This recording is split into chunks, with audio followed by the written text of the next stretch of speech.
Olá, muito bom dia para você. São 6 horas da manhã, o Em Ponto desta quarta-feira, 30 de março. Está começando. Um dia após o avanço, um pequeno avanço, na verdade, nas conversas entre Rússia e Ucrânia em busca de um cessar-fogo, novos ataques foram registrados hoje no país. Durante a noite, bombardeios destruíram áreas residenciais de uma cidade no leste ucraniano. E autoridades afirmam que os combates continuam nos arredores da capital, Kiev. Vamos direto para Londres falar com a Cecília Malan, que tem todos os detalhes para a gente. Cecília, bom dia. Bom dia, Júlia. Bom dia a todos. Logo após os russos prometerem diminuir as ofensivas em regiões da Ucrânia, ataques foram registrados em diversas partes do país. Em Kiev, autoridades afirmam que o som das explosões pôde ser ouvido nos arredores da cidade durante a noite, logo depois das sirenes terem tocado, alertando para o risco de novos ataques. Mas o vice-prefeito confirmou que a capital em si não foi bombardeada pelas forças russas. Agora há pouco, o conselheiro presidencial da Ucrânia disse que a Rússia está transferindo forças do norte para o leste da Ucrânia para cercar as tropas ucranianas. Ele também afirmou que os russos vão manter algumas forças perto de Kiev para evitar que a Ucrânia transfira forças justamente para o leste, para reforçar os contingentes no leste ucraniano. Mais cedo, um ataque foi registrado na cidade de Lysychansk. Uma foto divulgada pelo jornal britânico The Guardian mostra a destruição de um prédio residencial por lá. Segundo o governador local, dezenas de edifícios foram danificados, mas ainda não há uma confirmação sobre mortos e feridos. O governador da região de Chernihiv, no norte da Ucrânia, disse hoje que não vê trégua nos ataques russos, apesar da promessa de Moscou de reduzir as operações militares nessa cidade especificamente. Ele afirma que ofensivas foram realizadas durante toda a noite, incluindo por meio de ataques aéreos. Hoje, a inteligência militar britânica afirmou que unidades russas que sofreram grandes perdas na Ucrânia foram forçadas a voltar para casa. Uma parte também foi encaminhada para Belarus, país aliado de Moscou, numa tentativa de se reorganizar e reabastecer. O Ministério da Defesa do Reino Unido também afirmou que a Rússia provavelmente vai continuar compensando o recuo de tropas na terra por meio de artilharia mais pesada e ataques com mísseis. O vice-primeiro-ministro Dominic Raab disse agora de manhã que existe muita desconfiança no Ocidente em acreditar nas promessas da Rússia. Segundo ele, não dá para confiar em nada que saia da boca da máquina de guerra de Vladimir Putin.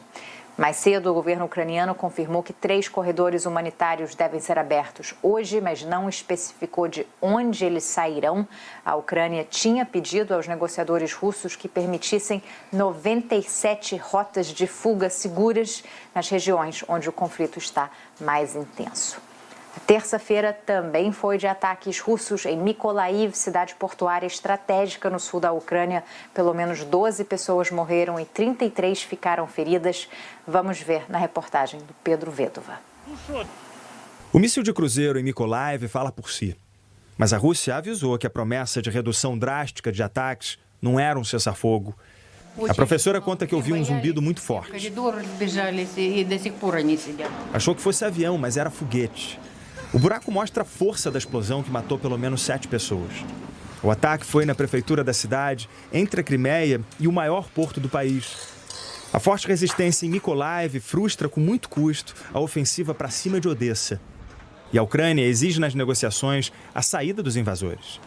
A Rússia teria que desistir da principal conquista militar, a conexão terrestre entre a Crimeia, o leste da Ucrânia e a própria Rússia. As forças ucranianas notaram um reagrupamento dos invasores na região separatista. O ministro da Defesa da Rússia confirmou que concentraria os ataques no leste. Sergei Shoigu repetiu os argumentos do Estado-Maior, dizendo que o potencial de combate da Ucrânia foi substancialmente degradado. A explicação para os negociadores de paz foi outra.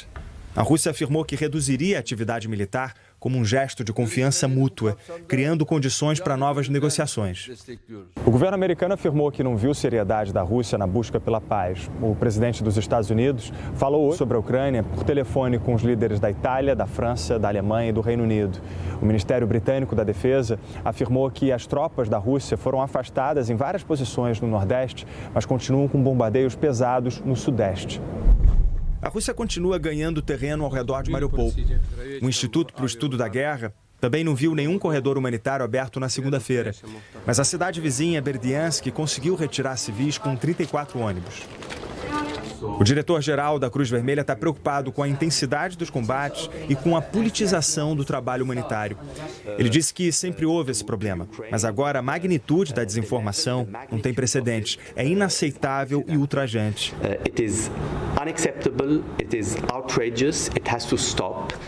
O Ministério da Defesa da Rússia anunciou a destruição de drones em Kherson, também no sul.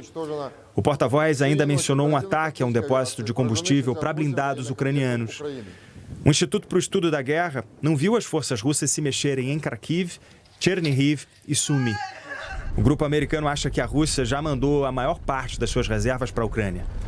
Os analistas observaram uma diminuição significativa na intensidade da movimentação de tropas dentro da Rússia. Os novos recrutas precisariam de meses de treinamento, mas a Rússia ainda não esqueceu da capital. O comandante da defesa da região de Kiev disse que agora 95% do território de Irpin está com a Ucrânia.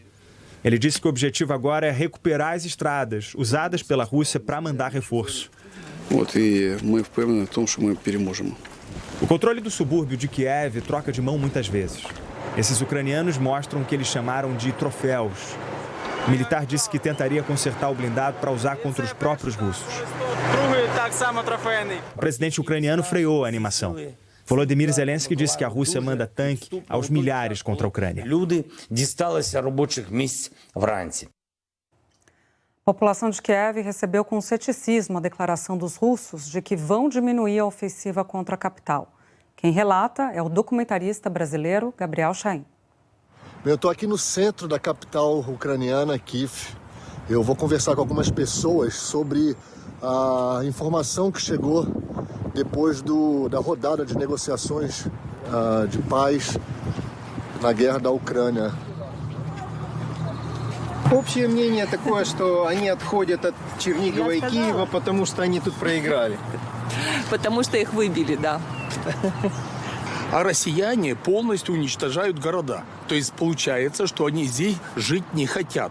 То есть никакого сотрудничества, никакого, экономики с ними не будет. Вот так. E existiu consenso nas respostas de todas as pessoas que eu conversei na capital. Enquanto eu fazia as entrevistas, depois das conversas de paz na Turquia, era possível ouvir o barulho de bombas explodindo. Não tão perto, mas na região, provavelmente nos arredores da capital.